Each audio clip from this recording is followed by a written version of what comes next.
ನಿಮ್ಮ ಹಳೆಯ ಚಿನ್ನದ ಒಡವೆನ ಅಧಿಕ ಬೆಲೆಗೆ ಮಾರಬೇಕೆ? ಆಟಿಕಾಗೆ ಕಾಲ್ ಮಾಡಿ 8880 ಅಟ್ಟಿಕಾ ಗೋಲ್ಡ್ ಕಂಪನಿ. ವಿದ್ಯಾರ್ಥಿಗಳಿಗೆ ಉಚಿತ ಬಸ್ ಪಾಸ್ ನಾಳೆಯಿಂದಲೇ ಜಾರಿಗೆ ಬರುತ್ತೆ. ಈಗಾಗಲೇ ಹಣ ಕೊಟ್ಟು ಪಾಸ್ ಖರೀದಿಸಿದವರಿಗೆ ದುಡ್ಡು ವಾಪಸ್ ನೀಡಲಾಗ್ತಾ ಇದೆ. ಸಿಎಂ ಘೋಷಣೆ ಮಾಡಿದ್ರು, ಹಣ ಕೊಟ್ಟು ಪ್ರಯಾಣಿಸುತ್ತಿದ್ದ ಸ್ಟೂಡೆಂಟ್ಸ್. ಡಿ.ಕೆ. ಶಿವಕುಮಾರ್ ಅವರು ಪ್ರಮಾಣ ವಚನ ಸ್ವೀಕರಿಸಿ ಮೊದಲ ಪ್ರೆಸ್ ಮೀಟ್ನಲ್ಲೇ ಇದನ್ನ ಘೋಷಣೆ ಮಾಡಿದ್ರು. ಈ ಯೋಜನೆಯನ್ನ ವಿದ್ಯಾರ್ಥಿಗಳು ಆರಾಮಾಗಿ ಫ್ರೀಯಾಗಿ ಬಸ್ನಲ್ಲಿ ಸುತ್ತಾಡಬಹುದು ಅಂತ ಹೇಳಿ ಘೋಷಣೆ ಮಾಡಿದ್ರು ಕೂಡ ಹಣ ಕೊಟ್ಟೆ ಪ್ರಯಾಣ ಮಾಡ್ತಾ ಇದ್ರು ವಿದ್ಯಾರ್ಥಿಗಳು. ಅಧಿಕೃತ ಆದೇಶ ಬಂದಿರಲಿಲ್ಲ. ಹಂಗಾಗಿ ಈಗ ಅಧಿಕೃತ ಆದೇಶ ಹೊರಡಿಸಿದೆ ಸಾರಿಗೆ ಇಲಾಖೆ. ಬೆಂಗಳೂರು 1 ಸೇರಿ ಸೇವಾ ಕೇಂದ್ರಗಳಲ್ಲಿ ಫ್ರೀ ಬಸ್ ಪಾಸ್ ವಿತರಣೆ ಮಾಡಲಾಗುತ್ತೆ.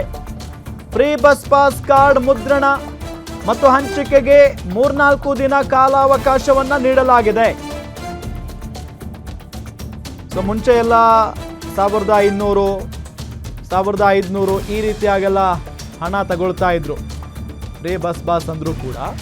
ಬಟ್ ಈಗ ಅದು 1 ರೂಪಾಯಿನೂ ಕೂಡ ತಗೊಳ್ಳಂಗಿಲ್ಲ. ಉಚಿತ ಅಂದರೆ ಉಚಿತನೇ. ವಿದ್ಯಾರ್ಥಿಗಳಾಯಿತು, ವಿದ್ಯಾರ್ಥಿನಿಯರಾಯಿತು. ಆ ನಿಟ್ಟಿನಲ್ಲಿ ಸಿಎಂ ಡಿ.ಕೆ. ಶಿವಕುಮಾರ್ ಘೋಷಣೆ ಮಾಡಿರೋದಿದು. ಈಗ ಜಾರಿಗೆ ಬಂದಿದೆ.